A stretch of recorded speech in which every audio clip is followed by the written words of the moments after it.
My hands trembled as I gripped the coffee cup, watching Patricia slide an envelope across the breakfast table toward herself. Her smile wasn't warm, it was triumphant, cold, calculating. 3.5 months isn't much time, Adrian, she said casually, like she was discussing a vacation. But I suppose it's enough. The words pierced through me sharper than any diagnosis ever could. Just 5 days ago, my doctor had delivered the worst news of my life. A rare, aggressive illness with only months left to live. I'd come home devastated, reached for her hand, needed her comfort.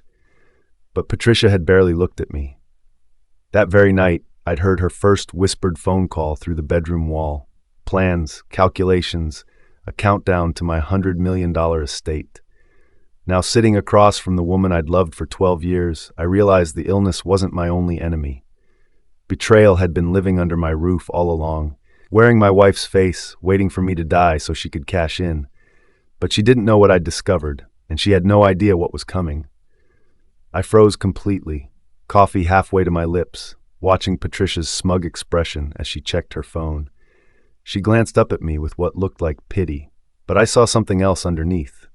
Eagerness. "You should probably rest more, Adrian," she suggested, her voice dripping with fake concern. "The doctor said stress would only make things worse." My heart pounded against my ribs. These weren't the words of a loving wife worried about her dying husband. These were the words of someone counting down the days until a payday. I set my cup down carefully, keeping my face neutral, even though rage and disbelief battled inside me. Just last week, she'd held my hand in that sterile doctor's office, nodded sympathetically as Dr. Stephen Hayes explained my grim prognosis. I'd watched tears form in her eyes. I'd believed them. What a fool I'd been. Now I understood those weren't tears of sadness. They were tears of joy she'd barely managed to hide. 3.5 months until she inherited everything I'd built. 3.5 months until my tech empire became hers alone. They call me Adrian Hayes, and I didn't inherit wealth. I created it. 20 years ago, I was a kid from nowhere with a laptop and an idea. I taught myself to code in a studio apartment that barely had heat. I ate ramen for months, slept 4 hours a night, and turned lines of code into a software company that revolutionized data security. My first major contract was worth $5 million. My second was worth 20. By the time I turned 40, my company had expanded across 3 continents, employed over 2,000 people, and generated annual revenues that made competitors nervous. Forbes had called me the quiet genius of Silicon Valley. The Wall Street Journal profiled my rise from poverty to power. I'd earned every single dollar through intelligence, determination, and sacrifice. My net worth had reached 100 million, and I'd believed I was untouchable, that success was my shield. But sitting across from Patricia now, watching her eyes gleam with greed, I realized money couldn't protect you from the person sleeping beside you every night, waiting for your death like it was Christmas morning. 5 days earlier, everything had changed in Dr. Hayes' office. The fluorescent lights hummed above us as he pulled up test results on his computer screen. Patricia sat beside me, squeezing my hand.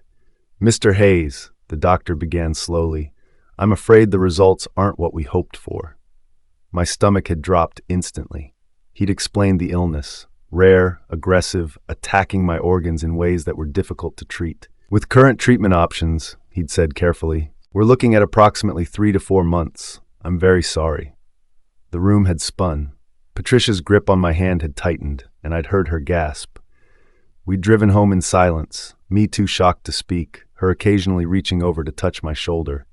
That night, I'd gone to bed early, emotionally exhausted.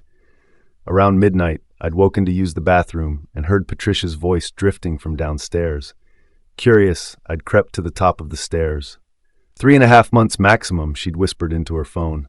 Yes, everything. The company, the houses, all of it. My blood had turned to ice as I listened to my wife plan her future, my death as her lottery ticket. Everything shifted after that night. Patricia became distant, cold, almost hostile. She'd always been somewhat reserved, but now she treated me like a burden she was waiting to shed. When I reached for her hand, she'd pull away with excuses. Headache, busy, tired. When I tried to talk about my fears, she'd interrupt with something trivial about groceries or landscaping. I'd catch her staring at me sometimes with this strange expression, like she was measuring me, calculating how much longer she'd have to pretend. One morning, I found her in my home office, rifling through filing cabinets. "Just looking for tax documents," she'd said quickly when I appeared in the doorway. But I saw how her eyes had darted to folders labeled estate planning and corporate assets. She started going out more, lunches with friends, shopping trips, evening yoga classes that lasted 3 hours. Her phone became an extension of her hand, constantly buzzing with messages she'd hide from me. Twice I heard her laugh during late-night calls, a sound I hadn't heard directed at me in weeks. She was building a life without me while I was still alive. I didn't confront her. I didn't hire private investigators or install hidden cameras. Instead, I became invisible in my own home, watching and listening. Every conversation she thought was private, I caught fragments of. Every document she thought I hadn't noticed moved, I cataloged mentally. Patricia had grown careless in her confidence, believing I was too sick and too trusting to notice her scheming. One afternoon, I pretended to nap on the living room couch while she talked on the phone in the kitchen. "The company alone is worth $70 million, she told someone. Plus the real estate portfolio, the investment accounts, everything. I've already spoken to Douglas Bennett at the law firm about expediting probate." My eyes stayed closed, but my mind raced. She'd contacted my lawyer? I made a mental note to call Douglas myself. Another day, I discovered a folder on her laptop labeled After. Inside were spreadsheets detailing my assets, property deeds she'd printed, even research on selling my company quickly for maximum profit. Every piece of evidence piled up, every betrayal adding fuel to the fire growing inside me. But I remained calm, patient, methodical. 4 weeks after the diagnosis, something unexpected happened. I'd gone for routine blood work, another painful reminder of my countdown. But when Dr. Hayes called me back to his office, his expression was different. Confused, almost excited. "Adrian, I don't understand it," he said, pulling up new test results. "Your levels have improved dramatically. The inflammation markers are down. The organ function tests are nearly normal." I stared at him, not daring to hope. "What does that mean?" He leaned back, shaking his head in wonder. "In 30 years of medicine, I've seen spontaneous remissions, but nothing this rapid. Your body is responding to treatment far better than we expected. If this continues—" He paused, choosing words carefully. "You might not be dying. You might actually recover fully." The room tilted. Joy, relief, disbelief, everything crashed over me at once. Then another emotion surfaced, cold, calculated satisfaction. Patricia didn't know. Patricia was still planning my funeral and spending my money in her imagination. The doctor continued talking about monitoring and caution, but I barely heard him. An idea was forming, dark and perfect. I made him promise not to contact Patricia directly about the results. "I want to tell her myself," I said, but I had no intention of telling her anything. That weekend, I suggested a walk through the park we'd visited on our first date 12 years ago.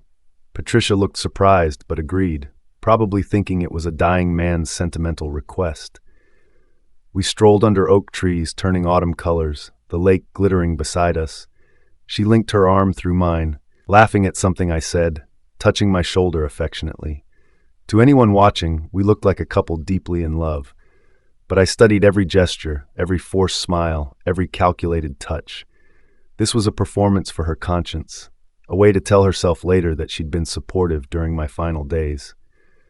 "I'm glad we're doing this," she said, squeezing my arm.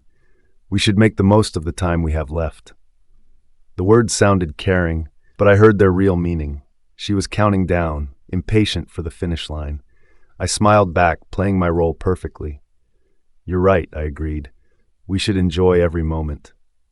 Inside, I was cataloging everything, her fake warmth, her hollow reassurances, her barely concealed impatience. Every interaction became ammunition, evidence of her betrayal that I was storing away for later. The charity gala arrived 3 weeks after my diagnosis, a major annual event for Seattle's business community. I'd considered skipping it, but Patricia had insisted we attend. "People need to see you're still strong," she'd said, "for the company's reputation." So I'd put on my tuxedo, she'd worn a stunning red dress, and we'd smiled for photographers like nothing was wrong. Throughout the evening, I watched her work the room. She networked aggressively, introducing herself to investors and executives I'd never seen her speak to before. During dinner, when a business associate asked about my health, Patricia answered before I could. "Adrian's fighting hard, but we're being realistic about outcomes," she said, her voice perfectly calibrated between brave and tragic. The man offered condolences. Patricia accepted them gracefully. Then, as people returned to their conversations, I heard her whisper under her breath while checking her phone, "Soon, soon all of it will be mine." She thought the ambient noise had covered her words, but I was sitting right beside her. My hand tightened around my wine glass, but my face remained calm. I smiled at another approaching donor, played my part in her charade, and filed away one more piece of evidence. My company, Hayes Security Solutions, had been my life's work, and I wasn't about to let Patricia's schemes damage it. One afternoon, I returned to the office unannounced. My assistant, Timothy Reed, looked startled to see me. "Mr. Hayes, we weren't expecting you today." I waved off concern and headed toward the executive conference room where I knew Patricia had scheduled a meeting with our potential new business partner, Randall Pierce. I'd received an email about it that morning, supposedly just a preliminary discussion that I didn't need to attend due to my health. Suspicious, I quietly entered through the side door and stood in the back corner where the lighting made me nearly invisible. Patricia sat at the head of the table, my seat, presenting projections and contracts. But something was off. The numbers she discussed didn't match our actual capabilities. She was overselling services we couldn't deliver, making promises that would damage our reputation. Randall looked impressed, nodding along. Then I noticed the real game. She was positioning herself as the company's future, subtly implying my impending absence, testing how clients would respond to her leadership. I watched silently, my anger building. She was already trying to take control, sabotage possibilities, eliminate my presence. But I'd seen enough. Every strategic error she made, I noted. Every manipulative statement, I memorized. My birthday arrived in late October, exactly 2 months after the diagnosis. Patricia had insisted on throwing a party, intimate, just close friends and a few business associates. I'd agreed, curious to see what she was planning. The evening started normally enough. Catered food, expensive wine, guests offering awkward well wishes to a man they believed was dying. Then came the toast. Patricia stood, glass raised, smiling at me with what everyone probably thought was loving devotion. "To Adrian," she began, her voice catching perfectly. "These next few months will be difficult, but I promise to make them unforgettable. Every day will be special." The guests applauded. I raised my glass, smiling back. But I'd caught the look in her eyes, that flash of something dark beneath the performance. She wasn't promising to make my remaining time meaningful. She was promising herself that soon this pretense would be over. Later, as guests mingled, I overheard her talking to her friend Brenda Patterson. 3 months maximum now," Patricia said quietly. "Then everything changes." Brenda had squeezed her hand sympathetically, completely fooled. I stood nearby, apparently focused on my conversation, but hearing every word, adding it to my growing collection of betrayals.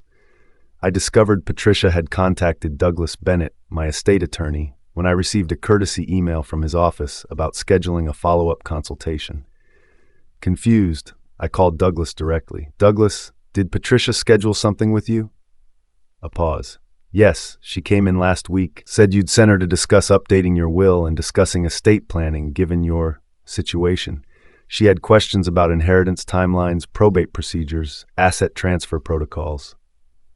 Fury burned through me, but I kept my voice level. "I see. And what did you tell her?" Douglas hesitated. "Only general information. I can't discuss your specific estate details with anyone without your direct authorization, which she didn't have. I found it odd, actually." I made an appointment to see Douglas privately. When we met, I explained everything. Her behavior, the phone calls, the scheming. His expression darkened. "Adrian, we need to protect your assets immediately." Over the next week, we quietly restructured everything. Created new trusts, updated beneficiaries, added clauses that would activate under certain circumstances. Every legal safeguard I could imagine, we implemented. Patricia thought she knew my estate structure. She had no idea I was rebuilding it specifically to exclude her. I started testing Patricia's reactions by faking symptoms. One evening at dinner, I coughed dramatically, clutching my chest. Her eyes lit up, actually sparkled with barely concealed excitement. "Are you okay?" she asked, but her tone was eager, not worried. "Should I call the doctor?" I waved her off, pretending to catch my breath. No, just a rough moment. I'll be fine." Disappointment flickered across her face so quickly I almost missed it. She'd wanted it to be serious, wanted the countdown to accelerate. Over the following weeks, I continued the performance, claiming fatigue, taking afternoon naps, moving slower, speaking more quietly. Each display of weakness energized her. She started making more calls, taking longer trips, spending more freely. She bought expensive jewelry, booked spa weekends, renovated her home office, all on credit cards linked to our joint accounts. She was already spending my money, already living the wealthy widow's life in her mind. I documented every purchase, every charge, every dollar she spent celebrating my supposed approaching death. My accountant, Kevin Walsh, helped me create a detailed financial record of her spending spree. It would all matter later. Patricia grew bolder, more careless. At a dinner party hosted by business associate Jeffrey Porter, she actually bragged, subtly, but definitely bragged about her upcoming inheritance. "Once things settle," she told Jeffrey's wife Kathy, "I'm planning to travel extensively. Asia, Europe, South America, places Adrian and I never got to visit." Kathy looked uncomfortable. "But shouldn't you wait until—" Patricia had laughed. "Oh, I just mean eventually. Planning ahead helps me cope." But I'd heard the truth in her words. She wasn't planning for some distant future. She was planning for 3 months from now. She started inviting friends to the house more frequently, already playing hostess of a mansion that would soon be hers alone. She redecorated the living room without asking me, chose art that fit her taste instead of ours. One afternoon, I found her measuring the master bedroom. "Just thinking about rearranging," she said quickly. But I knew she was planning how the space would look once I wasn't in it. Her overconfidence was beautiful. Really, a perfect trap she was building for herself, completely unaware that I held all the keys and had already changed every lock. My friend Gary Fletcher pulled me aside at a company event. Gary and I had started in tech together years ago, and he knew me better than most. "Adrian, I need to ask you something," he said quietly, glancing around to ensure privacy. "Are you sure Patricia is okay? She's been acting strange, making comments about the company's future, your assets. It doesn't sit right." I appreciated his concern, but I couldn't reveal my plan yet. "I know how it looks," I said carefully, "but I'm handling it." Gary frowned. "If you need anything, legal help, someone to talk to, I'm here." His offer meant more than he knew. Here was proof that others had noticed Patricia's behavior too. Later, I'd need witnesses, people who could verify her actions hadn't been loving concern but calculated greed. I made a mental note to document our conversation. Every ally, every observer who'd seen through Patricia's act added credibility to the case I was building. The evidence was piling up: financial records, witness accounts, documented lies. Patricia had built her trap so carefully, but she'd forgotten the most important rule: never underestimate the person you're betraying. I began subtly undermining Patricia's schemes. She'd tried to establish connections with my company's board members, positioning herself as someone they should trust. So I quietly reminded the board that no one except me had authority over company decisions. When she attempted to access certain financial accounts, she found passwords had changed. "The bank updated their security," I explained when she complained. "I'll get you the new information." But I never did. Small obstacles appeared everywhere she tried to extend control. Her credit card charges got declined, spending limits I'd adjusted. Her attempts to schedule meetings with my investment advisor were politely deflected. He'd been instructed to deal only with me. Nothing dramatic, nothing she could directly challenge. But collectively, these small barriers created pressure, confusion. She noticed, complained about inconveniences, but dismissed them as random issues. She had no idea each problem was carefully orchestrated. I was tightening the net slowly, invisibly, letting her believe she still had power while systematically removing every tool she'd planned to use against me. Over dinner one evening, Patricia made her boldest move yet. "Adrian, we should talk about funeral arrangements," she said, setting down her fork. The words hung in the air, shocking in their coldness. I know it's difficult, but planning ahead would be easier than waiting until it's too late. I studied her face. She was serious, eager even, to discuss my funeral while I sat alive in front of her. "What did you have in mind?" I asked calmly. She pulled out a folder. She'd actually prepared a folder, filled with funeral home brochures, cemetery plots, even sample obituary formats. "I've done some research," she explained, flipping through pages.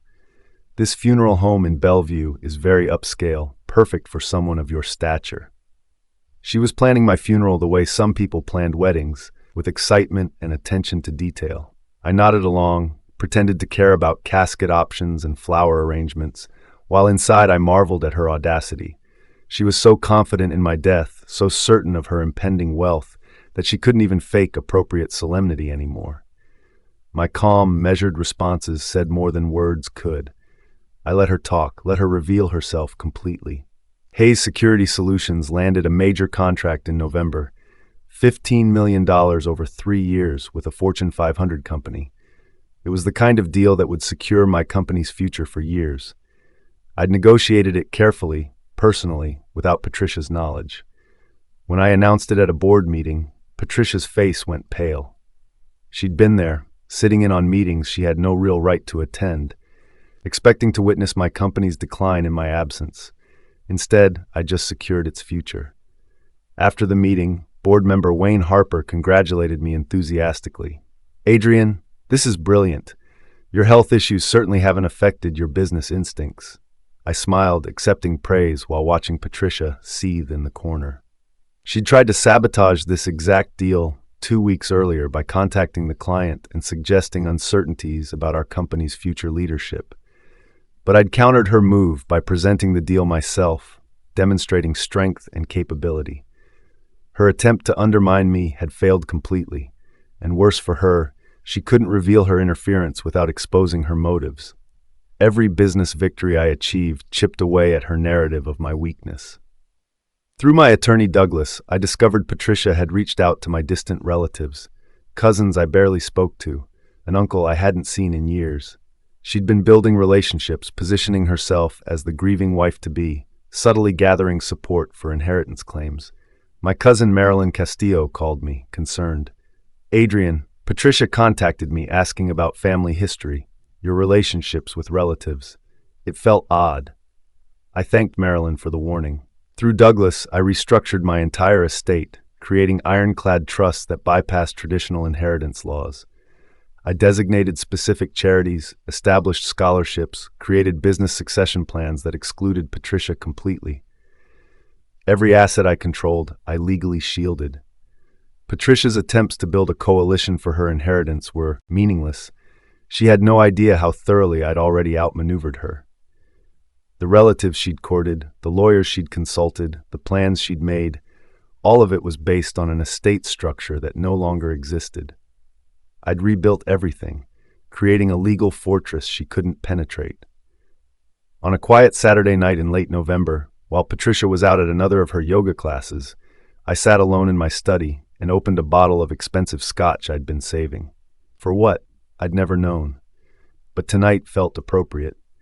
I was celebrating something Patricia couldn't imagine. My recovery was progressing even better than Dr. Hayes had hoped. My latest tests showed I was in complete remission. The illness that was supposed to kill me had mysteriously retreated, leaving doctors baffled but encouraged. I sipped the scotch, savoring the irony. Patricia was out somewhere, probably celebrating with friends or planning her future with money she'd never receive. Meanwhile, I sat in the house she thought she'd inherit, drinking scotch she thought she'd own, enjoying the most delicious revenge imaginable, simply being alive. Every plan she'd made, every scheme she'd crafted, every dollar she'd spent in anticipation, all of it was built on a lie she still believed. The funeral she'd planned would never happen. The inheritance she'd counted on would never arrive.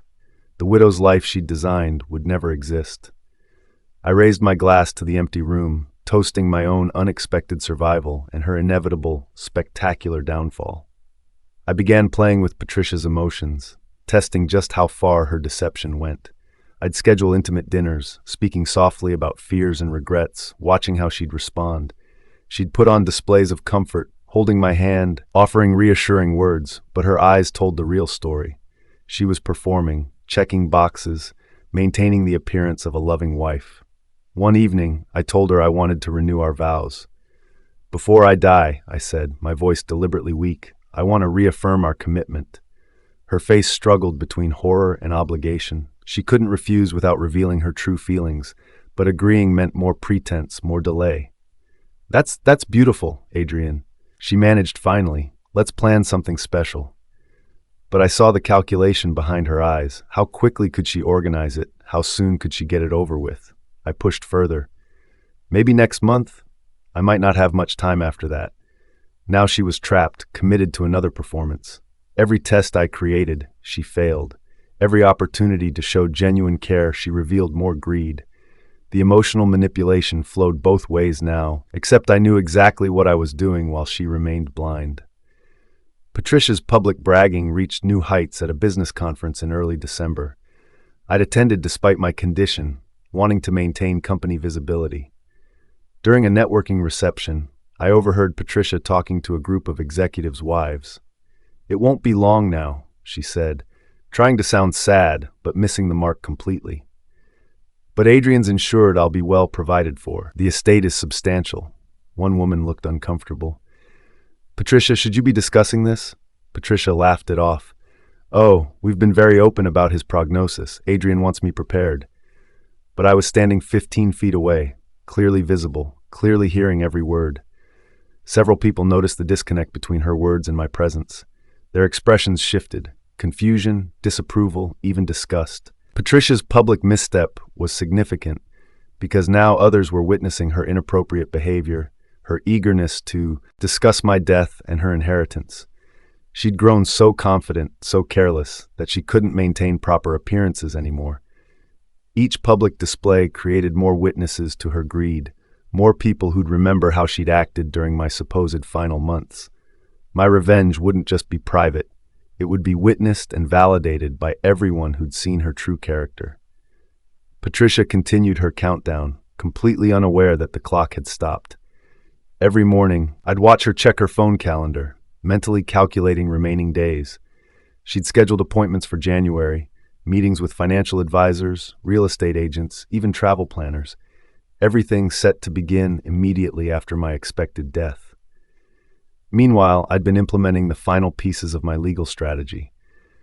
Douglas had filed all necessary paperwork, restructured all accounts, notified all relevant parties. The trusts were sealed, the succession plans finalized, the protections activated. Every asset I owned was now completely shielded from Patricia. Even better, Douglas had included specific clauses addressing attempted fraud, manipulation, and exploitation of the dying. Legal language that would expose exactly what Patricia had done if she challenged anything. The trap was completely set. Every whispered plan she'd made, every dollar she'd spent, every scheme she'd hatched, all of it was documented, recorded, and legally weaponized against her. She thought she was days away from wealth. She had no idea she was days away from exposure and humiliation.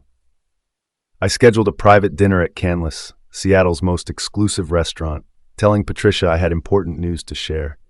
She'd seemed eager, probably expecting me to discuss final wishes or funeral preferences. She dressed elegantly, perfect widow-in-waiting attire, and we sat at a corner table overlooking Lake Union. "Patricia," I began after wine was poured, "I have something to tell you." She leaned forward, eyes bright with anticipation. "I've been keeping a secret," I continued, "about my health." Her breath caught. This was it, the moment she'd been waiting for. "The doctors were wrong," I said simply. "I'm not dying. I'm in complete remission, full recovery." The color drained from her face. Her mouth opened, but no sound came. I continued, enjoying every second. "I've known for weeks. I've been watching you, Patricia, listening to your calls, reading your plans, documenting everything." Now panic replaced shock. "Adrian, I don't know what." I pulled out a folder, the evidence I'd compiled, phone records, financial statements, witness testimonies. Every scheme you planned, every dollar you spent celebrating my death, all documented. Her hands shook. "And here's the best part," I added. "My entire estate has been restructured. You get nothing. Not the company, not the houses, not a single dollar." The collapse was immediate and total. Patricia tried denials, then tears, then anger, cycling through every response while I watched calmly. "You can't do this," she finally gasped. "We're married. I have rights." I smiled coldly. "Read the prenuptial agreement you signed 12 years ago. Clause 15, infidelity, fraud, or exploitation voids all spousal rights. Congratulations, you've achieved all three." Within days, word spread through Seattle's business community. Patricia's behavior during my illness became a cautionary tale. Friends she'd cultivated dropped her immediately. Business contacts refused her calls. Even her yoga instructor stopped returning messages. Her social media posts, the ones celebrating life while I supposedly died, resurfaced and circulated widely. The charitable organizations she'd joined to gain social status removed her from boards. The country club revoked her membership. Everything she'd built while waiting for my death crumbled in spectacular fashion. I filed for divorce with Douglas's help, providing all evidence of her fraud. The settlement was ruthless. She left with exactly what she'd brought into the marriage 12 years ago: nothing. Meanwhile, I thrived. My company flourished. My health continued improving. Justice wasn't just served. It was delivered with precision and devastating completeness.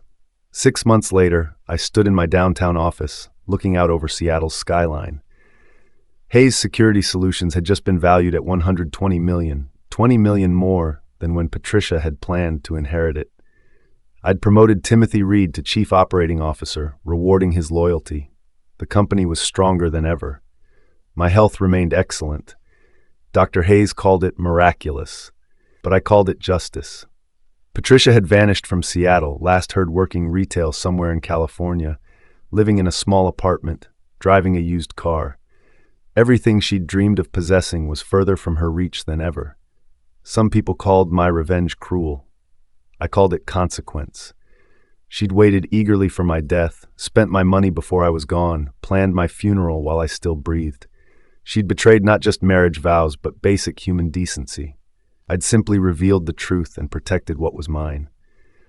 Life had taught me that betrayal shows you who people really are, and that sometimes the best revenge is simply surviving, thriving. While those who counted on your downfall watch from a distance, they can never cross again. I walked away from the window, back to my desk, back to building the empire Patricia had tried to steal. Justice, I'd learned, tastes sweetest when served with perfect timing and absolute precision. She'd counted on my death. Instead, she got my resurrection and her own complete destruction. Thank you for staying with me to the end. If it resonated with you, please like the video so it reaches more people. Share it with someone who might need it, and leave a comment with your thoughts or how you might have handled the situation. Most importantly, subscribe so you do not miss the next story. Thanks again for watching.